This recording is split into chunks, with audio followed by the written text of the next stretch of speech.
প্রত্যেক মানুষের রান্নার স্বাদটা কিন্তু বুঝতে পারে, বিশেষ করে বাচ্চারা তার চেয়েও বেশি বুঝতে পারে। বাচ্চারা রান্নাটা যদি স্বাদ না হয় কোনোভাবে আপনি বাচ্চাকে খাওয়াতে পারবে না, সেটা যে অঞ্চলের রান্না হোক না কেন। আমরা অনেক সময় কোথাও বেড়াতে গেলে আমরা বলি যে অমুক হোটেলে গিয়েছি ওটাতে স্বাদ হয়েছে, বা অমুক জেলায় অমুক বাড়িতে গিয়েছি সে রান্নাটা অনেক স্বাদ হয়েছে।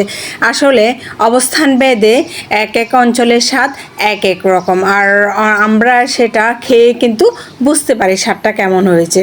আমাদের অঞ্চলে কিভাবে রান্না করে বা ভাজি করে লতিটাকে, সেটা আমি আজকে আপনাদের সাথে শেয়ার করতেছি।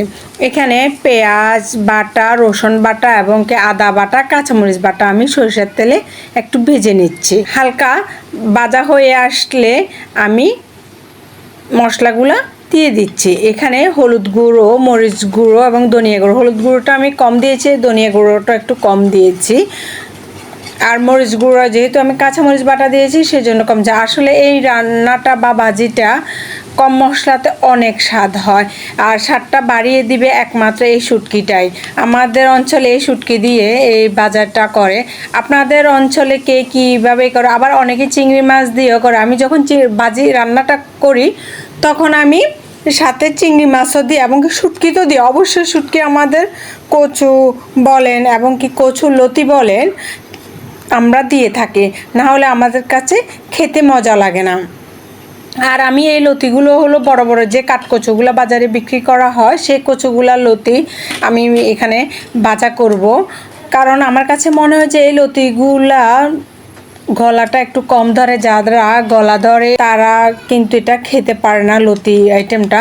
আপনারা যদি এই কাঠকচু লতিগুলো ভাজি করেন বা রান্না করেন, খেতে যেমন স্বাদ হবে গলাও ধরবে না। তারপরে যদি আপনাদের বাসায় ছোট বাচ্চা থাকে তাহলে আপনারা ভাজি কমপ্লিট হয়ে আসার মাঝামাঝি সময় আপনারা লেবু চিপে দিতে পারেন। যেহেতু আমার বাসায় ছোট বাচ্চা আছে সেজন্য আমি এইভাবে লেবুটা চিপে দিচ্ছি। লেবুটা চিপে দিলে টকও হবে না এবং গলাও ধরবে না, যেহেতু বাচ্চাদের জন্য কোনো রিস্ক নেওয়া যাবে না। ছোট বাচ্চা অনেক সময় বলতে পারে না সব কিছু।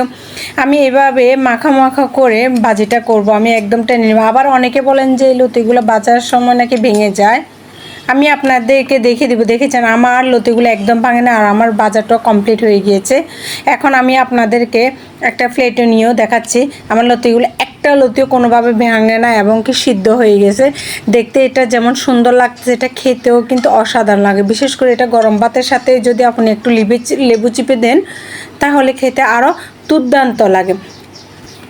দেখেছেন যেমন কালার সুন্দর হয়েছে, এটা খেতে কিন্তু অসম্ভব মজা হয়েছে। আপনারা এরকম শুটকি দিয়ে বাসায় একবার ভাজি করে দেখবেন, কেমন হয়েছে আমাকে বলবেন।